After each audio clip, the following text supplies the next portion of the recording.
بسم اللہ الرحمن الرحیم۔ السلام علیکم۔ ایک عارضی منزل سے دوسری عارضی منزل کا سفر۔ آج جس عنوان کے بارے میں بات کرنی ہے وہ بہت ہی اہم عنوان ہے۔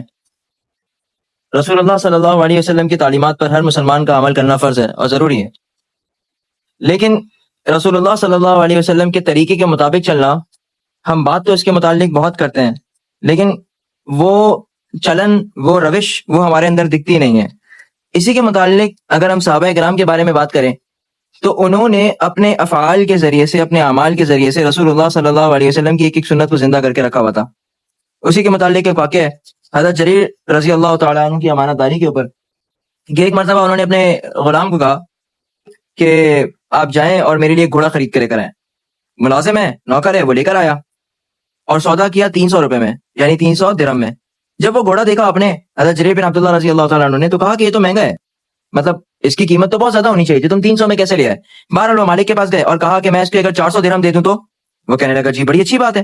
پھر کہا اگر 500 کر دوں تو؟ اس نے کہا یہ اس سے اچھی بات ہے۔ پھر کہا کہ اگر 600 کر دوں تو؟ اس نے کہا حضرت یہ تو اور اچھی بات ہے۔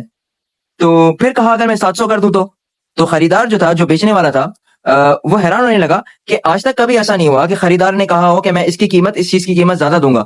ہمیشہ ایسا ہوتا ہے کہ دکاندار قیمت زیادہ بتاتا ہے اور پھر خریدار اس قیمت کو کم کرواتا ہے، لیکن یہاں بالکل الٹا حساب ہے۔ بہرحال جریر بن عبداللہ رضی اللہ عنہ نے کہا کہ اگر میں اس کی قیمت 800 کر دوں تو وہ کہنے لگا کہ حضرت میں تو 300 پہ بھی راضی تھا، آپ 800 کر دیں گے تو مجھے اس میں کیا مسئلہ ہوگا؟ میرے لیے تو مطلب یہ تو فائدے کا سودا ہے۔ تو بہرحال 800 دیے، گھوڑا لیا اور وہ چلا گیا۔ نوکر نے سوال کیا حضرت یہ معاملہ سمجھ میں نہیں آیا، جب میں سودا 300 میں پکا کر چکا تو پھر یہ 500 کس خوشی میں آپ نے دے دیا ایکسٹرا؟ فرمایا یہ گھوڑا 800 کا ہی تھا، میں تو 300 میں رکھ لیتا، لیکن اللہ کو کیا جواب دیتا، جبکہ میں نے اللہ کے نبی صلی اللہ علیہ وسلم کے ساتھ وعدہ کیا تھا جب تک زندہ رہوں گا مسلمان کی خیر خواہی چاہوں گا۔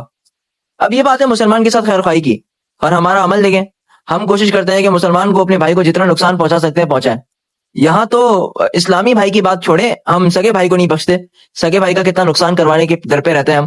تو ہمیں اس کے لیے بڑا فکر مند ہونا چاہیے کہ رسول اللہ صلی اللہ علیہ وسلم کی بات یہ صرف صحابہ کرام کے لیے نہیں، ہمارے لیے بھی ہے کہ ہمیں بھی اس پر عمل کرنا ہے کہ ہم بھی اپنے مسلمان بھائیوں کے لیے ایک طریقے سے ان کے مددگار اور معاون بنے، نہ کہ ان کے لیے رکاوٹ کا سبب بنے۔ اللہ تعالیٰ جو کہا ہے سنا ہے اس پر عمل کرنے کی توفیق دے مجھے اور ہم سب کو۔ وآخر دعوانا ان الحمد للہ رب العالمین۔